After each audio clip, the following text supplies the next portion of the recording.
Welcome to our call today on rubrics that deliver results. And we're just going to go ahead and introduce ourselves. Um, we have Olivia Nixon from Clark County. Does not have a microphone, and so she's joining us today.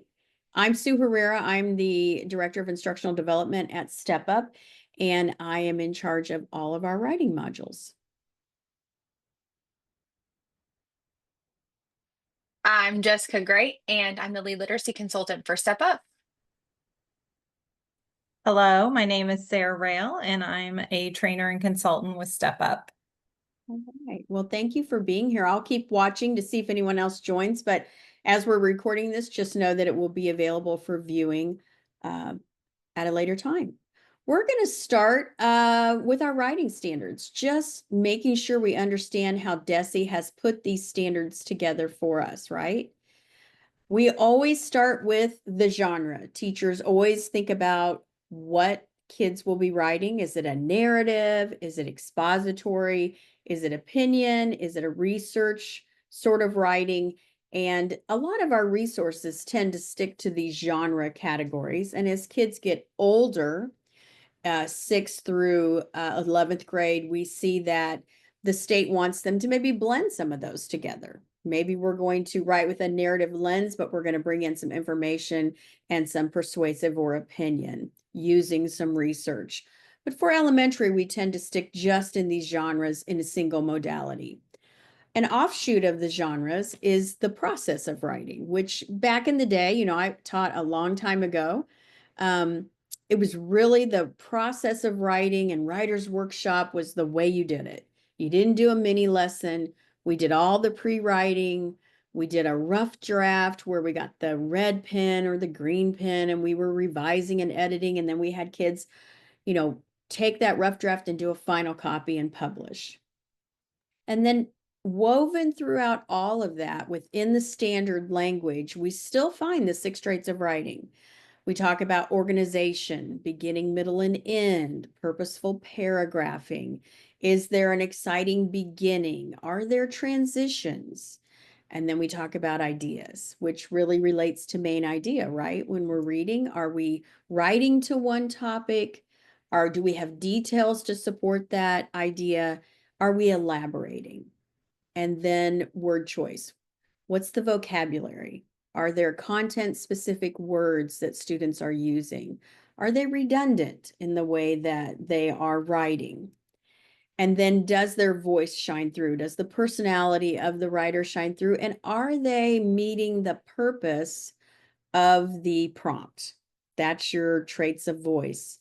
And then sentence fluency is different from conventions in that, yes, we want them to write a sentence, but we don't want repetitive sentences or pattern sentences once they become a more sophisticated writer.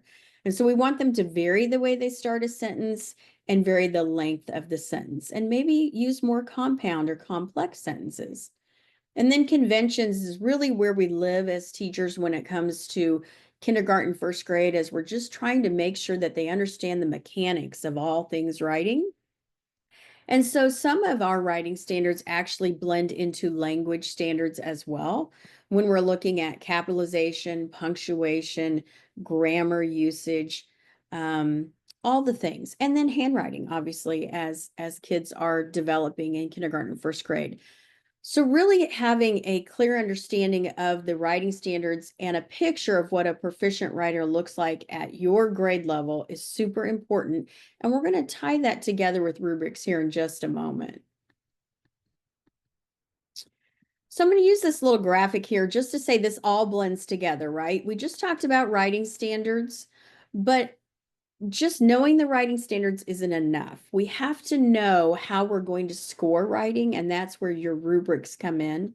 But we also want to look at the resources. What resource do you have available for your teachers to use? And is that resource aligned to Missouri? And then how many minutes of instruction have we allocated to writing? It used to be that we would say writing needs to be woven throughout the entire day, and I still believe that. I think students need to write to learn, but we also need to make sure that we're protecting some writing instruction time. And so where is that in your schedule? And then what are our instructional practices? How are we going to have kids write? What materials or tools are we giving them to be successful writers? The clarity comes in, yes, on the writing standards, but it really comes through the rubric. We need to make sure that we have a state-aligned rubric to use. Oftentimes, if we use a rubric that is aligned to our resource, it might be acceptable, but does it meet the proficiency target that the state has set for us? And is it similar to the rubrics that the state's going to use? So I just put this little graphic in here from Step Up on the 6 traits of writing because, we all back in the day had the 6 crates, right? We did. And then we put those away. Oh, those are not useful anymore. Those are not in our standards. Yes, they are. They are in the standards and they are in the state rubrics that they used to score at 4th grade and at 7th grade and on the EOC. So I would say making sure your teachers know the 6 traits of writing would be key to understanding the state's rubrics and the state's expectations. Here is 2 examples of the DESE Writers Checklist. This is actually what they hand to students or appears on the screen when they're getting ready to write. Here's 3rd through 8th grade narrative writer checklist, and here is an EOC writers checklist. Beginning, middle, and end organization. Narrative flows smoothly from one idea to another. That's ideas. We're developing plot, character, and setting. That's ideas. Including specific and relevant details or reasons. That's ideas. Narrative use, precise and vivid language is word choice. Contains sentences that are clear and varied in structure. Sentence fluency, conventions. And then this one is all conventions. Same thing over here, same sort of reasoning, organization, ideas, word choice, sentence structure, conventions, and then this is how they're using the resource. So you see the 6 traits of writing are still there. It's really important that teachers know the 6 traits of writing, understand what it's assessing, know how to provide a mini lesson on that, and know how to use the rubric. So what I just unpacked, and when I reference as a consultant the state rubrics, here's what I see as most heavily weighted. At elementary, understanding beginning, middle, and end, which is great for us because doesn't that align to reading? Use of transitions. So transitions would be like first, next, last. After that, finally, developing a main idea or a plot, elaborating on ideas, and then all things conventions. And then here you see middle school and high school. The only thing that's different at middle school and high school is we're going to get a little more sophisticated, and we're going to actually use our resources, what we've read or referenced, in order to write. So let's talk about why do rubrics matter. Rubrics matter because, as I said earlier, if you're not using a rubric that is aligned to the state standards and the 6 traits of writing, you're going to miss the mark. You're not going to be assessing the correct things. Rubrics that we find in our resource really do need to be vetted. And by vetted, I mean you go through each of the indicators, and as a teacher, you say, what trait of writing does that align to? And let me get the state's rubric out and let me lay it next to it and make sure that it matches. When we don't use rubrics to score writing, we sometimes unintentionally have inconsistent expectations or we lower the expectations. Using a rubric every time we write to score is very difficult and time consuming, but it's important that there are benchmark times throughout the year where we say we are going to use a rubric to score this writing. So I usually recommend that districts take a baseline, which is really hard at the beginning of the year for K1, but take a baseline writing sample and score it with a rubric. Let's take another one before winter break, and let's take another one in the spring. And let's look at 3 writing samples from 3 different times in the year using a state-aligned rubric, and let's watch the progress. The progress that is made at K1 is amazing when you look at it over time. Using a rubric also allows every teacher on a grade level and then every teacher in the district to be able to calibrate their expectations. So in other words, if I say a paper is proficient, that means that everyone sitting at the table with me who's scoring the paper would also agree that it's proficient. We might choose different indicators to show proficiency, but we're still going to get to the proficient indicator. You don't ever want a group of teachers to score a piece of writing collaboratively and we end up with different scores, because that means you're not calibrated in your expectations. So that's a process you need to go through with your rubrics. And rubrics are great for students, aren't they? When you can hand a rubric to a student, then they have the power to see how close they are to proficiency and what they might be missing. So for me, that's why rubrics matter. And in the districts I'm working with now, who are doing our writing modules, the power has really come when students can look at the rubrics and have discussions about their writing. I want to show you the difference between a state rubric and step-up rubrics. The state rubrics have 1, 2, 3, 4, 5 of the 6 traits. Really, they have all 6 traits. They just don't label them.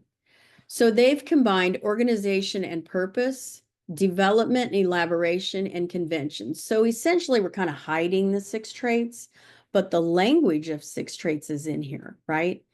And they've put it on 3 separate pages. Now they've used the 4, 3, 2, 1, which is helpful. So that's advanced, proficient is 3, 2 is basic, and 1 is below basic. What I did was I took these same indicators and I flipped them horizontally and I labeled them by the 6 traits. So I pulled them apart for teachers. So that's the difference. This is a grade 1, 2 from the state. This is a grade 1, 2 from Step Up. It's easier to use and it lets a teacher know quickly if they're meeting the proficient target for each of the traits. And since that's how the standards are organized, this is most helpful. It doesn't mean that we can't use this to score. I have just found in my experience that teachers get more information from this rubric because then they're able to hone in on what's next. So we're using this to inform future instruction. So this is a close-up of a kindergarten step-up rubric. And we've put the pictures up here at the top, right? And so we're just saying this is proficient for kindergarten. And when we look at this, we can see, wow, conventions is very heavily weighted, right? And so we would train teachers, kindergarten teachers, on how do you use this rubric, and they would calibrate on scoring with their expectations. Just one example. So this would be an example of how we might score using a rubric. You can see we've highlighted the traits where we see the performance exemplified on the paper. And so what score would this be? This would definitely be proficient, right? And these would be highlights we could talk about with the student. These are strengths. So the question is always, how do we take a child in October that might write this to this point in March or April? How do we move them on that continuum? Well, you do it by using your rubrics to score writing, and then those rubrics are going to inform your targeted instruction. Oftentimes, once we use the rubric, we say, let's go ahead and extrapolate all of your writing data, right, by trait. And so we're going to put a tally mark every time you see that a child has received a score below the level 3. So here's what it might look like, right? I've got 12 students that did not score proficient in ideas, but 10 of them were missing details. They were on topic, but we didn't have enough details. For organization, we're missing the middle, end, and transitions, varying the way they start their sentences. Capitalization is a problem. So if I'm a teacher and I'm looking at this, what's my mini lesson? I need to make sure we have enough details, right? and I'm going to do some mini lessons on capitalization. That's my focus right now. And then the next time I score, I may only score using the rubric for details and capitalization. I may not use the whole rubric, but I'm going to look for improvement. That's why creating rubrics that extrapolate by the trait, I feel, is so much more important and gives you more information as a teacher. So at Step Up, we have taken the state rubrics and we have narrative rubrics for every grade level: kindergarten, first, second, 3, 4, 5th, 6th through 8th, and 9th through 10th. And we're working on some blended ones from the state for 11, 12. The reason I point this out is because the state, actually, the rubric that they have released now is 3rd through 8th grade on narrative. All those grade levels on one rubric. It's very tricky to score a 3rd grader like an 8th grader. And so we have pulled those apart. And so we're going to provide a little more clarity for our elementary teachers. And then we're going to move on and make rubrics for persuasive, expository, and blended writing. Really important that I point out to you, everything that's on the state rubric is on the Step Up rubric. We've just reformatted it and pulled the traits apart. Let me stop. Questions, comments? I love how you scored on the section back, like how the teacher kept track whole group. I wish I'm looking at this thinking, oh, if I would have had that when I was trying to teach my kids writing, like I was always so interested in them individually, but being able to step back and look as your whole class, like what is your whole class struggling with? I love, love, love this because we did so much writers workshop and I was meeting individually with kids, but looking back, oh, love that. Well, I'll tell you, the answer is always in the room. And a group of teachers and I developed this. We were struggling when I was an instructional coach to figure out how do we know what to do next. And Sure. so we just made it one day together. So thank you for that. Olivia wants to know, we have purchased the proficiency scales for Clark County, but are these a separate purchase? They are going to be available on the teacher store for you to just purchase the rubrics, but the modules of writing, we really encourage you to go through the modules of writing where teachers dig into the standards and they understand a portrait of a proficient writer at each grade level. And then module 2 is scoring with rubrics. How do you calibrate your expectations? And how do you set expectations as a school? But you don't have to do it that way. If you feel like you've got some writing experts in your district and you just want the rubrics, they will be available on the teacher store for a minimal price. Good question. And Sue, I was just going to say, I've been lucky enough to train with Sue at schools to do the writing. And then last year I did the writing modules with another school district. And it was amazing and transformative for them to see their progress that they had made. And it was definitely celebration come the end of April when they looked at their rubrics that they used in their writing samples, K-8. This was a K-8 school. And so, I mean, it's great. And like Jess said, I feel like they can even move a little bit further this year using that analyzation piece, because so many times, what do we do next? And so I feel like that's a wonderful thing for their next steps is, then analyzing their scores and how that can produce mini lessons. And so yeah, thank you, Sue, for bringing that to our attention. Well, sure. I mean, I made the rubrics initially for narrative to go along with module 2, collecting, calibrating, and scoring writing. And the more I've worked with districts, I have elementary teachers just saying, please don't keep 3rd through 8th grade together. You need to pull it apart. And so that's what I worked on the last couple of weeks. And I'm realizing I probably need to do that for all the genres. But we are seeing great progress in writing. When teachers have clarity about the rubrics, it's easier to see what my mini lessons need to be. Because if I was in the classroom, I would just go through that proficient column, all those indicators, and I'd be like, okay, these are my lessons. Now, would I have a resource to help me with that? There's lots of things out there, but I would probably go back to whatever resource I'm using as a district and try to find that in there. We also have lots of resources for you from Step Up as well to support that. But these are our modules. Module 1, Portrait of a Proficient Writer. It's about a half day. Module 2, Collecting and Calibrating the Scoring of Writing. That can be a half day or it can be multiple days depending upon how we divide it up. And then Module 3, how do you take all this and now create a culture of writing for your school so that when you walk through your building, you see kids writing, you see writing displayed, and there are school-wide events that unify everyone in writing.